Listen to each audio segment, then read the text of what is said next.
Girls, welcome back to Telltale. I'm Emily, and today I'm going to be doing a quick review on one of my very favorite classic books, Jane Eyre by Charlotte Bronte. Particularly like this version because it's illustrated by Dame Darcy, she's like the coolest ever. So I'll get into her illustrations a little bit later. But I want to give you a quick synopsis first of the life of Charlotte Bronte before I go diving into this book. She was born in 1816. She was the third oldest of six children. And she lost her mother at a really young age. I think her mom died in 1821. And when her mother passed away, they were kind of left into the care of their aunt, and their aunt just when they got old enough decided to send them off to the clergy daughters school, which was a boarding school. Charlotte's older sister died a year later after that, and she blames the school for just how cruel and hard and the cesspool of disease it was. She just thought the conditions were terrible. Um, and actually, it was both, I think, both Maria and Elizabeth both died a year later while she attended there. Eventually, she attended school at Roe Head in 1831 and later became a teacher there. She also was a governess for a time and studied and taught language and music while she lived in Brussels. Let me check my notes.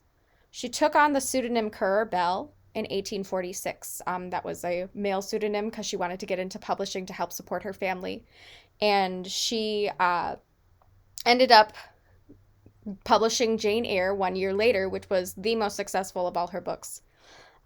She also wrote the book Shirley in 1849, Villette in 1853, and The Professor in 1857. She married, words are hard. She married Arthur Bell Nichols in 1854, but died during childbirth a year later. So she had a really, really hard life. Experienced a lot of loss. And she was actually part of a literary family.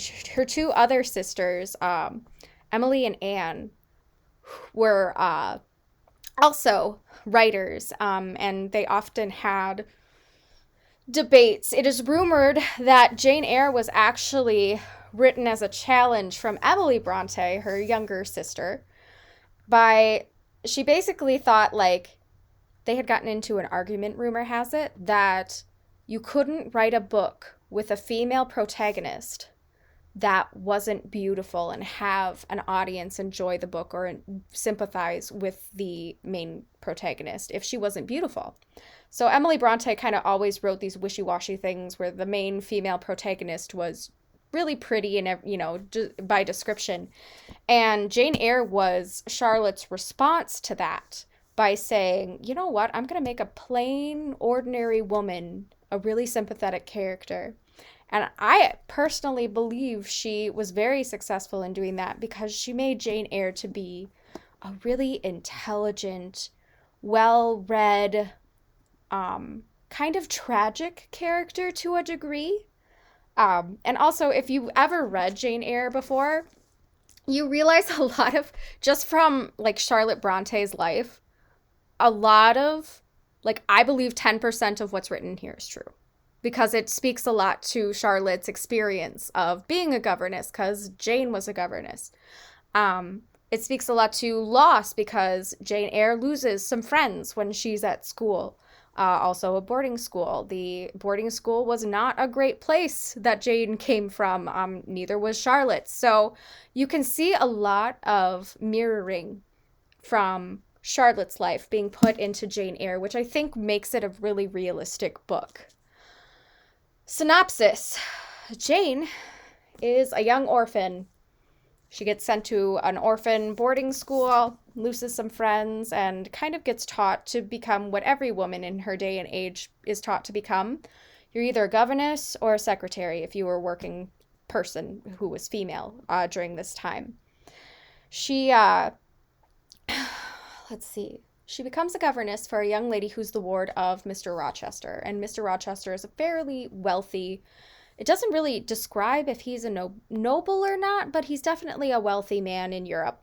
And he's kind of also a plain man. And while she lives at his estate as this young lady's governess, she kind of starts experiencing what she believes is some kind of apparition or ghost of some woman that keeps kind of haunting the place. And while she lives there, this haunting kind of continues on and off, but she just thinks maybe it's because the house is kind of in the moors and it's a little haunting, kind of a gothic estate. It's not the most cheerful place to live. But she starts having feelings for Mr. Rochester, and Mr. Rochester starts reciprocating. So there's a little bit of a romance there. And on the day they are gonna get married, Mr. Rochester's brother in law shows up. And I mean brother in law as in he is already married. And what Jane believes is, spoiler alert, what Jane believes is a ghost is actually Mr. Rochester's deranged first wife. She started losing her mind, and he kind of just kept her tucked away in an attic and thought that he could get away with marrying Jane and nullifying his previous marriage, none of which ended up occurring because Jane was so distraught when she found out that he lied to her, she ran away. And she kind of got picked up by this other family who ended up being her cousins, almost marries her distant cousin, which was very common back in that day, only to just really feel a strong distress as if something has happened to Mr. Rochester. And of course, she hasn't gotten over that relationship by that point yet. So she kind of returns, and he's not doing so hot. He's going blind, he's really sickly, his wife has committed suicide by some weird means. He's just not in a great state of mind, and he's not in a great, state of anything really. So she kind of goes back to take care of him, and they end up actually getting married officially and having a child together. And that's kind of how the story ends, where you don't really get a super happy ending, but you get like, at least she got what she wanted in the end, even though it was a struggle and it was hard, and it wasn't, neither of them was really, very young anymore. And neither of them was really, they were just kind of dealing with the consequences of their actions and their health and things like that. So they still kind of have a happy ending, but it's a very mundane, normal, kind of not very dramatic happy ending. It's a very content happy ending. And I tend to lean to like personally tragedies or tragic stories because life can be very tragic. Sometimes you just deal with hard stuff. And some characters are more tragic than others. I think that was the appeal and what Charlotte was trying to do, not just because it helped her cope with her own life and the things that she wished had changed or couldn't change and trying to find closure for the things that occurred in her life, but I feel she accomplished making a sympathetic character that was a very plain, normal, relatable woman.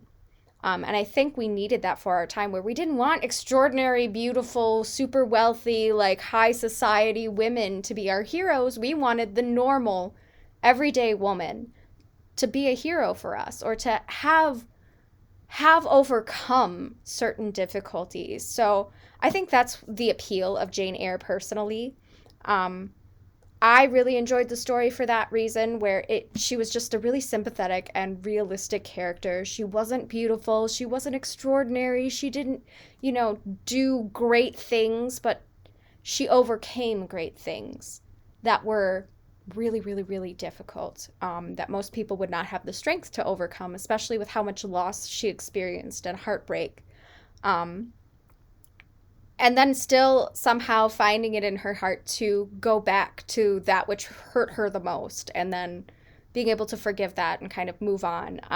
Some people really don't like that because they feel like that was kind of an abusive trait of Mr. Rochester, and they are not, like, they don't really sugarcoat it. Mr. Rochester is not, he's really not, he's a very blunt character. He's not super romantic. He's not abusive. But he definitely is, he's just really blunt. So he's not the most ideal character, I think, for a husband, but he's realistic for his time. Wealthy older guy, he's definitely going to want things done a certain way, and he's going to tell you how it is, and he's going to straight shoot with you. And that's kind of who this guy was. So for her to kind of go back to that and like be able to still be in that seems like a very normal relationship with someone, especially after a heartbreak like that. So some people are like a little some people don't like that part of the story because he's not the most sympathetic character, but he's also offering her a lot of security. And he is generous to her, even though his attitude doesn't come across that way. He kind of seems almost like an Ebenezer Scrooge kind of guy, except with the soft spot of Jane. So I kind of appreciated that about the story. Please ignore my cat's tail. That's Henry. He's rubbing all over my laptop. Anyway, so that's Jane Eyre in a nutshell. But I also wanted to talk a little bit about this particular version of this book. I really like this. I found this when I was in high school. This was my very first time ever buying and reading Jane Eyre, but it had been recommended to me by one of my high school teachers who was really good with book recommendations. Everything she ever recommended to me, I really enjoyed. So I bought this one because I saw it, and I love illustrations. Like, this is Dame Darcy right here. This is what she... Let me figure out what way I need to move this. These are the kind of illustrations she puts throughout her pieces of literature. There's some full color pages. Let me see if I can find one. Yeah. Something like this. Yeah. So there's just some really great illustrations, and it really depicts the gothic tendencies of the book really, really well. I just really enjoyed this version because I felt like the illustrations really complemented the piece of literature very well in both style and like mood, and it was just a really nice experience. And that's what Telltale really is about. We want books that aren't just books, they're an experience. And I really appreciated that about this particular volume. It is available on Dame Darcy's Etsy site. She's super indie. She does multimedia art. She was a musician. She was a comic book artist. She's done like everything. She makes like really cool art dolls and stuff, and she sells them all on her personal Etsy. She's got a really fun Instagram. I highly recommend looking her up just because she is a really fun and quirky person, and I am not at all surprised that she chose a book like this. She kind of is a self-proclaimed neo-Victorian. Actually, here's a picture of her right there. She's lovely. She's just a really sweet, cool person, and not that I know her personally, but she comes across that way on all of her platforms. She's just someone who's doing her own thing, and I really appreciated her additions to this particular piece of work. I felt like the illustrations really just added a nice touch to the whole experience. I have a soft cover version. I don't know that she has a hardcover version available, but she also has a website, damedarcy.com. So you can check it out there, I'm sure, and find all of her other comic books and literature and some of her music and some of her art dolls and the full spectrum. I think she even does like her own illustrated tarot deck and things.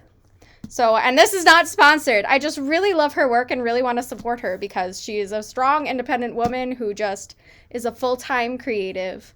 And she really just added a nice touch to a piece of literature that I really, really love. So props to you, Dame Darcy. Props to you, Charlotte Bronte. Gone too soon, my girl. But yeah, this is one of my favorite books. In fact, it was, I did a little bit of a synopsis in, I think, our top 10 books ever that Greg and I did a while back. So you can check out that video too, see some of our other favorites, our personal favorites. But yeah, this definitely made my top 10. And this is on our list of the Telltale Top Tales list in our library, which is available on our website. So yeah, that's really all I have for this. Thanks for spending time with me today. Like and subscribe if you like what you see here, and we will see you next time. Have a good one, guys.